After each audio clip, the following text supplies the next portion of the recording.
Isang nakakagulat na pangyayari ang ikinagulat ng buong mundo ng mga fans nang kumalat ang isang video na nagkakalat ng maling balita na pumanaw na ang Katniel na si Daniel Padilla.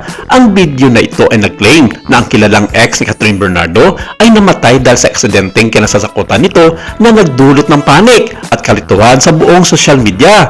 Ang video na mabilis kumalat sa Facebook, YouTube at TikTok ay naglalaman ng mga lumang clips si Daniel Padilla na itim at puting mga larawan at isang peking obituary na nagpapaliwatig na siya ay namatay ng biglaan.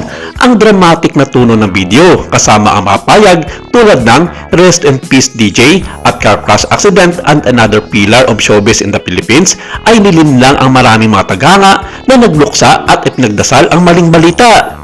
Ang emosyonal na tono ng video ay nagbigay nito ng kredibilidad, kaya maraming mga fans ay nagluha at nag-alala na walang ibang pinagkukunan.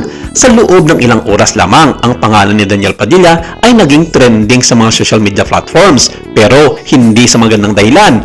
Mabilis na nagsimulang magbuhos ang mga tribute mula sa mga sugatang fans, habang ang video ay patuloy na kumakalat. Ang mga litimong news outlet ay hindi agad naglabas ng kanilang payag, kaya't nagdulot ng mga pagdududa sa mga tagahanga. Dito na pumasok ang Rappler Fact Check na agad na nagdebunk sa wax at kumpirmadong buhay si Daniel Padilla. Sa isang opisyal na payag, sinabi nila, hindi pumanaw si Daniel Padilla. Ang video na ito ay maling impormasyon at walang nakumpirmang impormasyon. Ang payag na ito ay agad na nagbago ng emosyonal mula sa kalungkutan patungo sa galit. Ang mga fans ay nagpayag ng kanilang puot at inusig ang mga gumagawa ng peking video at ang mga nagkalat ng maling balita.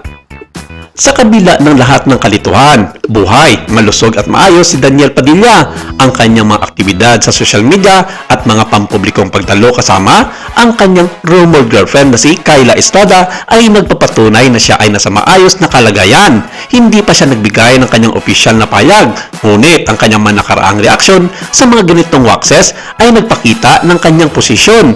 Ang tagumpay ng wax na ito ay nagpapakita ng isang nakakatakot na trend sa digital age at pagkakaroon ng clickbait driven and misinformation. Ang mga emosyonal na headline ay mas madaling kumalat at ang mga video thumbnail na may RIP na nakasulat na malaki ay nakakakuha ng atensyon. Maraming viewers ang nagtitiwala sa kanilang nakikita nang hindi muna binibigyan pansin ang mga credible sources. Sa mundo ng mga celebrity, mas mataas ang pusta at mas malaki ang epekto ng ganitong uri ng wax. Sa ngayon, si Daniel Padilla ay ligtas, malusog at malamang ay naghahanda upang sagutin ang insidenteng ito sa pamamagitan ng kanyang karaniwang mapagkumbaba at grace na personalidad. Ngunit, ang mas malaking tanong ay, ilang peking kamatayan pa ang ating paniniwalaan bago tayo matutong magtanong muna at mag-fact check bago mag-share sa social media?